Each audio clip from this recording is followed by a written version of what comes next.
दोस्तों, आज हम बात करेंगे एक विषय की जो लोगों के बीच में बहुत लोकप्रिय है।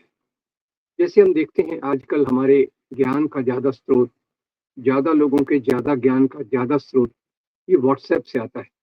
इसलिए कई लोग इसको मज़ाक में व्हाट्सएप यूनिवर्सिटी भी कहते हैं। तो अभी क्या हुआ, अभी एक इतिहासकार जो हैं उन्होंने इस बात को कहा कि भई आज हमारे यहाँ के जो इतिहासकार हैं उनकी बात ज़्यादा नहीं चलती और ज़्यादा जिनकी चलती है वो व्हाट्सएप यूनिवर्सिटी के ज्ञान की चलती है। इन इतिहासकार का नाम है विलियम डालरिम्पल। विलियम डालरिम्पल की 2-3 किताबें अभी काफ़ी लोकप्रिय हुई, जो उन्होंने मुगल काल के अलग विषयों पर लिखी है। और उनका ये कहना कि व्हाट्सएप सफल इसलिए हो रहा है क्योंकि यहाँ के एकेडमिक यानी अकादमिक और रैशनल तार्किक इतिहासकारों की ने अपना जो काम किया वो इतना गहरा नहीं था, वो लोगों तक नहीं पहुंच पाया। अब उनकी एक बात तो सच्ची है कि उनका जो हमारे इतिहासकार तार्किक, साइंटिफिक, रैशनल, प्रोफेशनल जो अपने पेशेवर इतिहासकार हैं, उनका काम लोगों तक नहीं पहुंच रहा, ये बात सच है। पर क्या ये उनकी कमी है?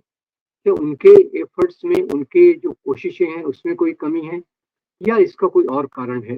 ये हमको समझने की कोशिश करना चाहिए। तो डालरिम्पल ऐसा कहते हैं कि आज जो लोगों में प्रचलित है जिस प्रकार की इतिहास की कल्पना, वो अनादिकाल के बारे में सोचते हैं कि आर्य शुरू के यहीं के मूल निवासी थे और मुसलमान और क्रिश्चियन विदेशी हैं। वो अभी भी सोचते हैं कि यहाँ जो मंदिर तोड़े गए वो मुसलमान राजाओं ने इस्लाम को प्रमोट करने के लिए किया या तलवार के माध्यम से इस्लाम फैला या जो भी बाकी चीज़ें हैं, वो आज जो प्रचलित है उसमें एक और भी चीज़ जोड़ दी गई है कि महात्मा गांधी ने हिंदुओं को कमज़ोर करने के लिए बहुत कुछ किया और वो विभाजन को नहीं रोक सके। उन्होंने कोई महत्वपूर्ण काम नहीं किया जिससे हमको आज़ादी मिली हो। ये चीज़ें लोकप्रिय चेतना में बढ़ी हैं और बढ़ाई जा रही हैं। तो इसका कारण क्या है? इसका कारण ये है क्या कि हमारे जो अकादमिक इतिहासकार हैं, जिन्होंने तार्किक आधार पे अपना इतिहास लिखा, उनमें कुछ कमी रह गई? मैं इस बात को नहीं मानता। अब अगर हम देखें तो भारत में एक तरफ तो ये अकादमिक इतिहासकारों ने, जिनमें कई बहुत नाम आते हैं, सब नाम तो हम ले नहीं सकते। रोमिला थापर हों, आरएसएस शर्मा हों, हरबंस आरएसएस शर्मा हों, हरबंस मुखिया हों या बिपिन चंद्र और उनके साथी हों, इन लोगों ने इतिहास की समझ को एक बहुत महत्वपूर्ण ऊंचाई तक पहुंचाया। उसमें तार्किक सोच भी है और इतिहास अपने आप में एक विज्ञान है। उस विज्ञान के आधार पे उन्होंने सबूतों के आधार पे अपने तर्कों को, अपनी समझ को रखा। फिर उनकी ये बात लोकप्रिय क्यों नहीं है? ये जनता तक क्यों नहीं पहुंच पाई?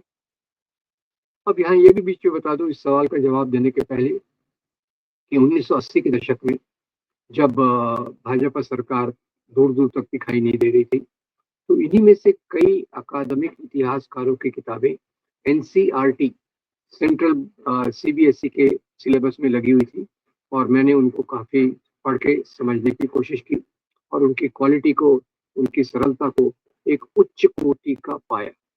ये 1980 का दशक है और 1990 के दशक में पहली बार वाजपेयी सरकार आई, मुरली मनोहर जोशी एचआरडी मिनिस्टर बने, तो उन्होंने इन सब किताबों को हटा दिया और ऐसे समझ को लाने लग गए जिसको सेफ्टनाइजेशन ऑफ हिस्ट्री, इतिहास का भगवाकरण इस नाम से जाना जाता है। उसमें तार्किक सोच को भी अलग किया जाता है और एक इसके आधार पर ज्योतिष शास्त्र, पौरोहित्य इन विषयों को भी लाया गया। और जो लोकप्रिय चीज़ों में एक चीज़ को और भी लोकप्रिय बनाया गया कि भारत में तो सब कुछ था पहले, हमारी धार्मिक किताबों में पुष्पक विमान भी है, टेक्नोलॉजी भी है और जो अलग-अलग प्रकार का आज हम इंटरनेट कह रहे हैं, सर्जरी कह रहे हैं, प्लास्टिक सर्जरी कह रहे हैं, ये सब पहले था। अब ये सब प्रचलित कैसे हुआ? लोगों के मन की भावना में ये बात प्रचलित कैसे हुई? तो ये जो इसको मैं कहूँगा इतिहास का सांप्रदायिकीकरण, इतिहास के लेखन का सांप्रदायिकीकरण, कम्युनल हिस्टोरियोग्राफी।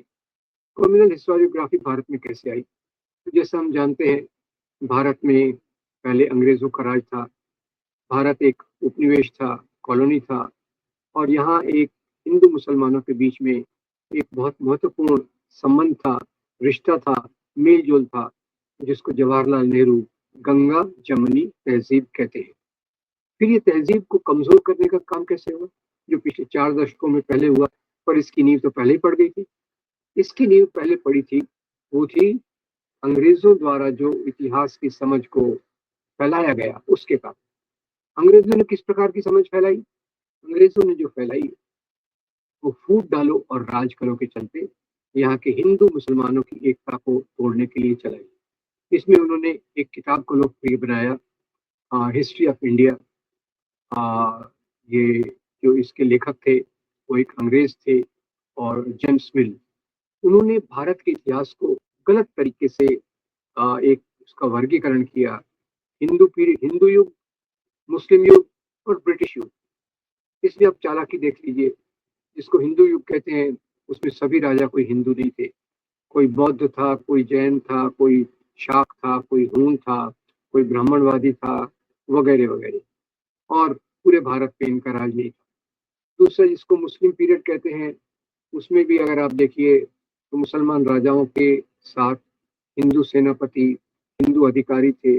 मुसलमान राजाओं के दरबारों में हिंदू त्योहार भी मनाए जाते थे, और लोग जो हिंदू मुसलमानों के त्योहार, ये लोग मिलजुल कर भी मनाते थे। ये मुस्लिम पीरियड कहा।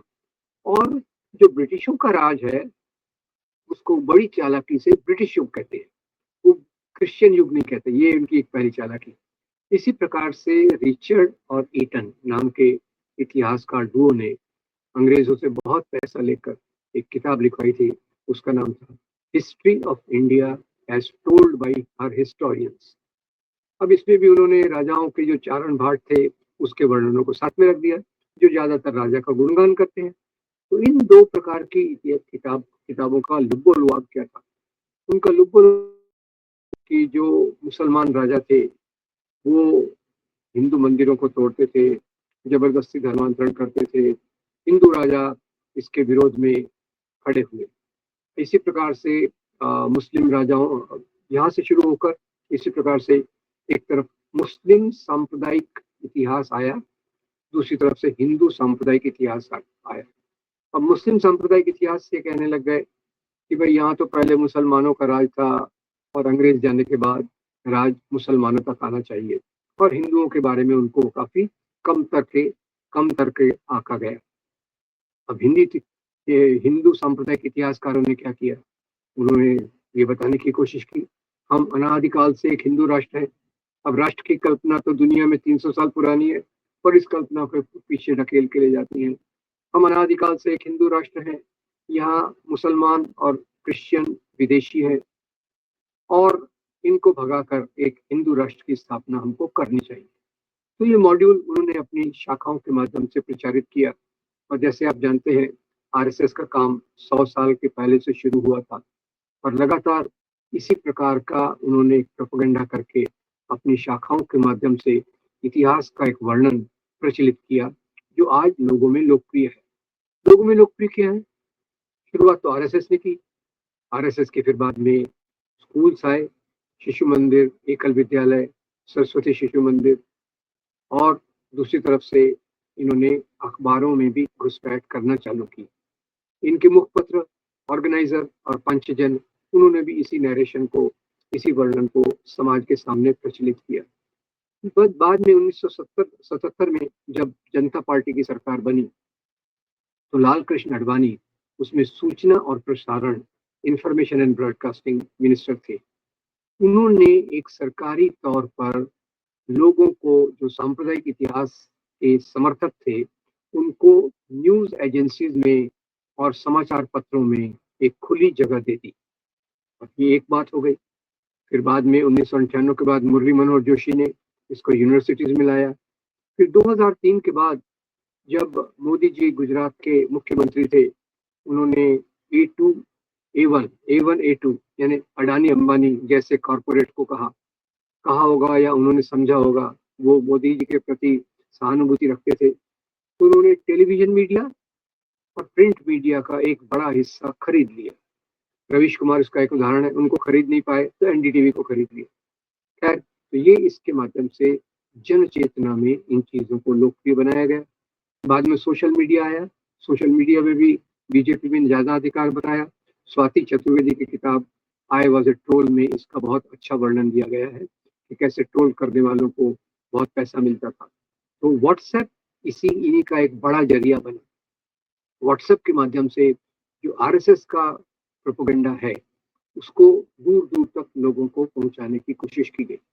यही मुझे याद आता है कि जन चेतना जो होती है वो केवल अकादमिक वैज्ञानिकों से और इतिहासकारों से नहीं बनती। जन चेतना जो बनती है वो राजनीतिक प्रयासों से बनती है। जैसे अमेरिका में भी देखिए तो नोम चॉम्स्की ने वहां लिखा है कि अमेरिकन एस्टैब्लिशमेंट, अमेरिकन सरकार, ये जन चेतना को मैन्युफैक्चर करके उसको बदलाव करके अपनी रोटी को सेकती है। जैसे किसी देश पर आक्रमण करना है, इराक पे, वियतनाम पे, तो उन लोगों को बदनाम करेगी, उन सरकारों को बदनाम करेगी, एक जन चेतना को बढ़ाएगी और उसके आधार पर वो इस प्रकार के हमले करती है। वैसे यहाँ भी यही हो रहा है।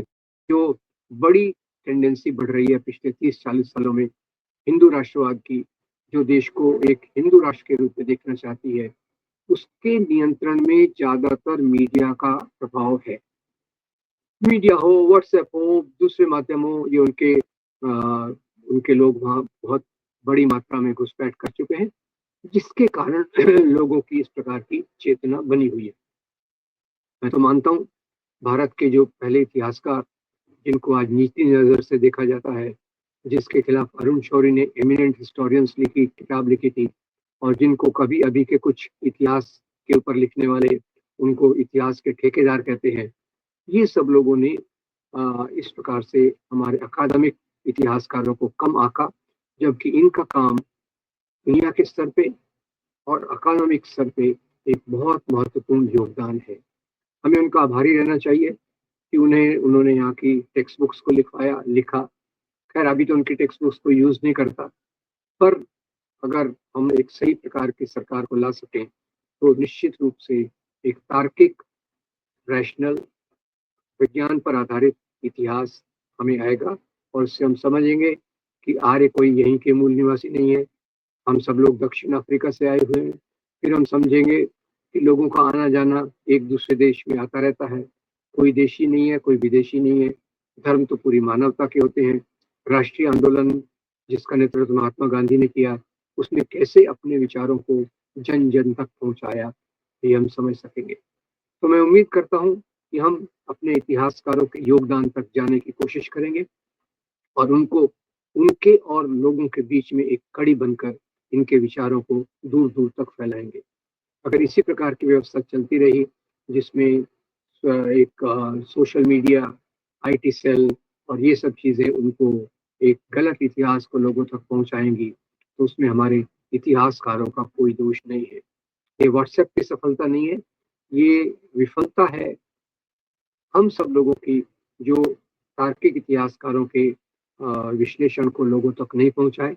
और उसमें सरकार, जिस प्रकार की सरकारें हमने देखी है, वो भी इस प्रकार के तार्किक इतिहास के खिलाफ है। इस प्रकार से ये बात हुई है। मैं उम्मीद करता हूँ आप तक मैं अपनी बात पहुंचा सका। अगर आपको अच्छा लगा तो ये वीडियो लाइक कीजिए, फॉरवर्ड कीजिए और हमारे चैनल को जरूर सब्सक्राइब कीजिए।